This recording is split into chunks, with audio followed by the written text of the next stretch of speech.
You are welcome. आप सभी का मेरे इजी क्लासेज के लाइव में स्वागत है। आज मैं JCERT पाठ्यक्रम पर आधारित पाठ्य पुस्तक हमारा गौरव, जिसे इतिहास के नाम से जानते हैं, तो आइए आप लोगों से निवेदन है कि जल्द से जल्द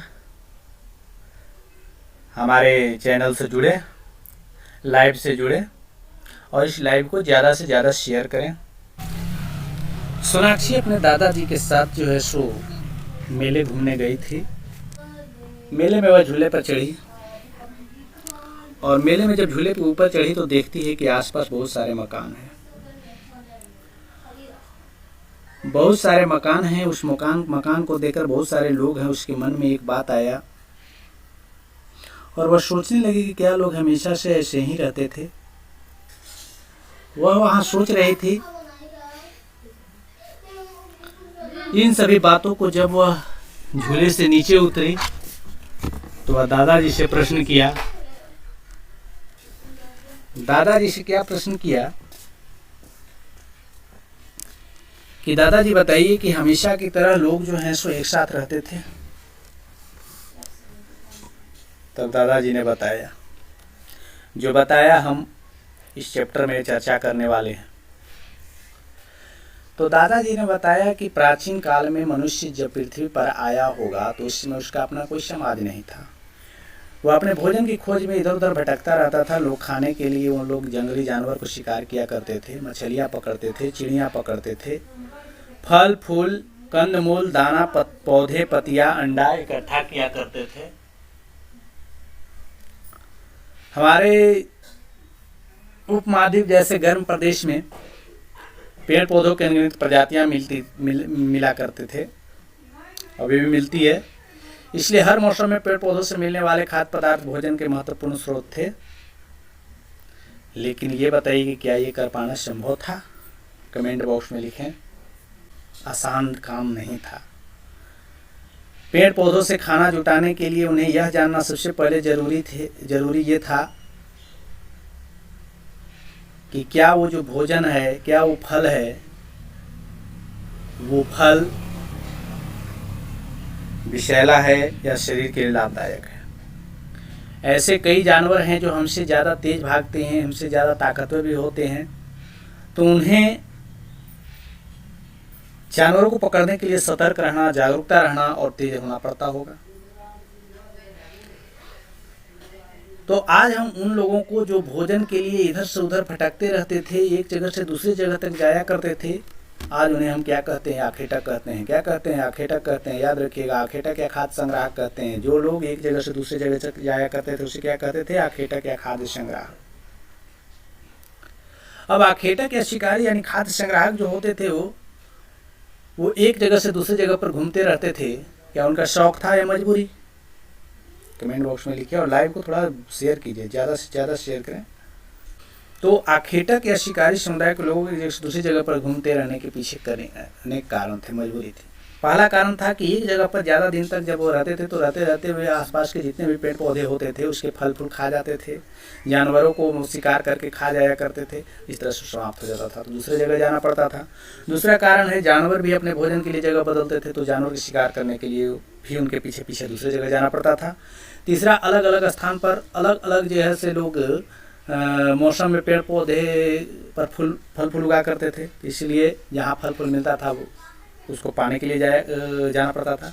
चौथा कारण पानी था, जो आवश्यकता के कारण, पानी की आवश्यकता भी मूलभूत आवश्यकता है हर कोई के जिंदा रहने के लिए, तो पानी के लिए भी वे इधर से उधर जाया करते थे, क्योंकि जल स्रोत जो भी था हमेशा उसमें पानी नहीं रहता था। यहाँ पर आप पिक्चर में देख सकते हैं कि किस तरह से आदि मानव किसी जानवर का शिकार करते हैं। वे अपने भाला से, गड़ासा से भाला भोग करके जो है सो एक हिरण को मार रहे हैं, इस तरह से यहाँ पर देख सकते हैं। आगे देखते हैं हम आदि मानव का निवास स्थान।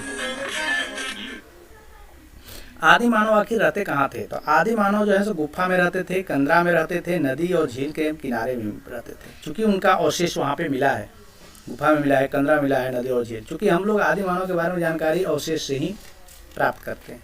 आगे पढ़ेंगे। मानव धूप, वर्षा और ठंडक तथा जंगली जानवर से बचने के लिए गुफा तथा कंदरा में रहते थे और नदी और झील से उन्हें पानी मिल जाता था, इसलिए वे पानी पीने के लिए नदी झील के किनारे रहा करते थे। जिन उस स्थान पे वे अपना औजार भी बनाया करते थे, जहाँ पर उनका अवशेष भी मिला है। ठीक है, उनका अवशेष भी वहाँ पर मिला है। तो जिस जगह पे वे लोग रहते थे और अपने औजार बनाते थे, वैसे जगह को हम उद्योग स्थल या आवासीय स्थल कहते हैं। याद रखिएगा, बहुत ही इंपॉर्टेंट क्वेश्चन है कि उद्योग स्थल और आवासीय स्थल क्या है। तो उद्योग स्थल और आवासीय स्थल वैसे स्थल को कहते हैं जहाँ पर आदि मानव रहा करते थे और अपने लिए हथियार या औजार बनाया करते थे। ऐसा इसलिए कि लोग अपने आवास के पास औजार बनाने का काम कर सके और वहाँ पर रह सके। औजार बनाने का काम पाषाण काल में हुआ करता था। तो पाषाणकालीन औजार के निर्माण, तो उस काल में भी औजार बनाने के दो तरीका थे। पहला विधि पत्थर को पत्थर से टकरा करके, यानी एक पत्थर को दूसरे पत्थर पर टकराते थे, जिससे पत्थर टूट करके नुकीला हो जाता था और इस तरह से वो एक औजार बन करके तैयार हो जाता था। दूसरी विधि थी कि दबाव या विधि या वलय विधि की कहो। इसमें क्या है कि पत्थर को एक निश्चित जगह पर रख करके और उनको क्या किया जाता था कि दबाव दिया जाता था, ऊपर से पत्थर टूट जाता था, नुकीला हो जाता था, वह एक औजार बन जाता था। तो इस तरह से उनका जो है सो औजार की बात हुई, रहने के स्थान की बात हुई, और जो है सो क्या खाते थे, कैसे खाते थे, उसके बारे में बात हो चुकी है। अब बात करते हैं वस्त्र निर्माण। उन लोग पहनते क्या थे? तो जानवरों को मारते थे। जानवरों को मारने के बाद जो उसका खाल होता था, चमड़ा होता था, उस चमड़ा को वह अपने शरीर पर लपेट करके रहा करते थे। लेकिन बहुत दिन तक वो भी नहीं रह पाता था, क्योंकि गर्मी के कारण वह जो है सो दुर्गंध देने लगता था। तो लोग उसको हटा करके दूसरे फेंक दिया करते थे और उसके जगह पे फिर ये पेड़ के जो पत्ती लंबे लंबे होते थे उसे लपेट लिया करते थे। इस तरह से वे काम किया करते थे। अब सवाल उठता है, हम पीछे चर्चा भी किए हैं कि बताइए कि आखिर जैसे आदि मानव के बारे में जानकारी के क्या स्रोत हैं। तो आदि मानव का जानकारी कैसे हमें प्राप्त होता है? तो पुरातत्वविद जो है सो जमीन की खुदाई करने के बाद क्या हुआ कि उस जमीन के अंदर से पाषाणकालीन औजार मिले, लकड़ी मिले, पत्थर मिले, हड्डी के अवशेष मिले, जिससे ये पता लगाया जा सकता है कि आदि मानव के जीवन के बारे में, कि वो उनका जीवन किस तरह से चला करता था। यहाँ पर बता दें कि पूरा स्थल क्या होता है कि पूरा स्थल उस स्थान को कहते हैं जहाँ औजार, बर्तन और इमारत जैसी वस्तु के अवशेष मिलते हैं। यानी खुदाई करते हैं और जब पुरातत्वविद खुदाई करते हैं तो वहाँ पर जब कुछ अवशेष मिलते हैं तो वैसे स्थल को हम क्या कहते हैं? पूरा स्थल कहते हैं। हम आगे देखेंगे कि पहले के समय में किस तरह के औजार हुआ करते थे। यहाँ पर देखें, चित्र 2.5 में आप देख रहे होंगे कि ये बेढंगा जो है सो औजार है। चित्र 2.6 जो कि कुछ कई हजार बीत जाने के बाद यह औजार का निर्माण हुआ। इस औजार में थोड़ा नुकीलापन आया। इसके बाद और चित्र 2.7 में देखें तो और बाद में बनाया गया, जो कि और इससे भी सुंदर और सुडौल था। ठीक है, तो हमारे भारत के विभिन्न स्थानों पर पूरा स्थल हैं जहाँ पूरा पाषाणकालीन औजार मिले हैं। हमारे भारत में प्रमुख रूप से 4 जगह है, 4 स्टेट है और स्टेट में 4 जगह है जहाँ पर जो है सो हमें पूरा पाषाणकालीन औजार मिले हैं। पहला है उड़ीसा। उड़ीसा में मयूरभंज जगह है जहाँ पर पूरा पाषाणकालीन औजार मिले हैं। दूसरा है मध्य प्रदेश। मध्य प्रदेश के भीमबेटका जगह है जहाँ पर जैसे पूरा पाषाणकालीन औजार मिले हैं। तीसरा है राजस्थान। राजस्थान में दिलवाना जगह है जहाँ पर पूरा पाषाणकालीन औजार मिले हैं।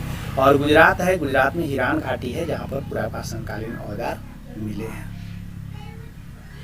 तो इस तरह से हम इसको अपने कॉपी में नोट कर लें, और या नहीं तो स्क्रीनशॉट भी ले सकते हैं। एक बार पुनः रिवाइज करा दें कि पूरा पाषाणकालीन औजार प्रमुख रूप से 4 पूरा स्थलों पर मिला है: मयूरभंज, भीमबेटका, दिलवाना और हिरान घाटी। मयूरभंज उड़ीसा में है, भीमबेटका मध्य प्रदेश में है और दिलवाना राजस्थान में, हिरान घाटी गुजरात में। वेरी इंपॉर्टेंट क्वेश्चन है। ये क्वेश्चन आगे कॉम्पिटिटिव एग्जाम में भी पूछे जाते हैं। आगे बढ़ते हैं। यहाँ देखें तो छोटा नागपुर में भी, हमारे झारखंड में भी विभिन्न स्थल पर प्राप्त प्रागैतिहासिक उपकरण है। वो उपकरण है, पहला है पत्थर के कुल्हाड़ी तथा भाला, जो कि झरिया के कोयला खान में मिला है। यह पूरा पाषाण युग का है। दूसरा चाकूनुमा धारदार पत्थर है, जो कि चाईबासा चक्रधरपुर के निकट संजय नदी है, वहाँ पर संजय नदी घाटी में मिला है। यह नवपाषाण युग का है। सुंदर कुल्हाड़ी मिला है, जो कि तमाड़ के बुढ़ाडीह में है, वो नवपाषाण युग का है। तांबे की कुल्हाड़ी मिला है, जो कि बसिया गुमला में है, वो ताम्र युग का है। इस तरह से इसको भी देख ले, यह बहुत ही इम्पोर्टेंट है। तो आगे देखते हैं कि यहाँ पर भीमबेटका का पिक्चर है। आग की खोज कैसे हुआ होगा? तो मानो जब पत्थर का औजार बना रहा होगा तो उस समय दो पत्थर को टकराने पर चिंगारी निकली होगी। जब इन चिंगारी के द्वारा जो सूखी पत्ती या फिर जो है सो घास जलने लगी होगी तो वो समझे होंगे कि यह काम का चीज़ है। जब आग जली होगी तो वह देखे होंगे कि जो है सो हमें प्रकाश मिल रहा है। इसके अलावा कोई जानवर जल गया होगा तो उसको जब खा करके देखा हो तो भोजन भी स्वादयुक्त लगा, या कोई फल भी जो है सो जल गया होगा उसको खा करके भी देखा होगा। तो इस तरह से जो है सो आग के बारे में वो लोग जाने, और आग का प्रयोग इसके बाद उन लोग करने लगे रोशनी के लिए, मांस पकाने के लिए, खतरनाक जंगली जानवर को भगाने के लिए। जब जंगली जानवर को भगाने के लिए याद आया, हम सभी झारखंड में रहते हैं, यहाँ पर भी बहुत सारे जानवर जो हैं सो हमारे गांव में आ जाते हैं, तो लोग उन्हें भी भगाने के लिए आज भी आग का प्रयोग करते हैं। कैसे करते हैं?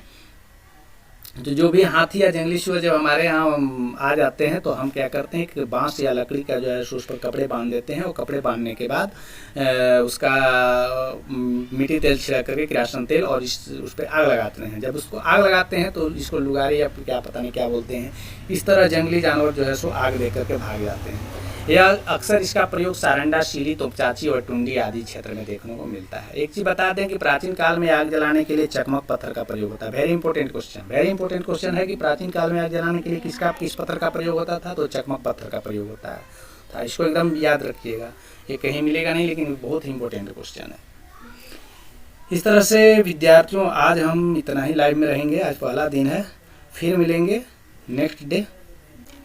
अगर आप नए हैं तो चैनल को सब्सक्राइब जरूर करें। इस तरह के कंटेंट पाने के लिए, लाइव क्लास के लिए हम प्रतिदिन उपलब्ध रहेंगे। तो चलिए, आप सभी को धन्यवाद।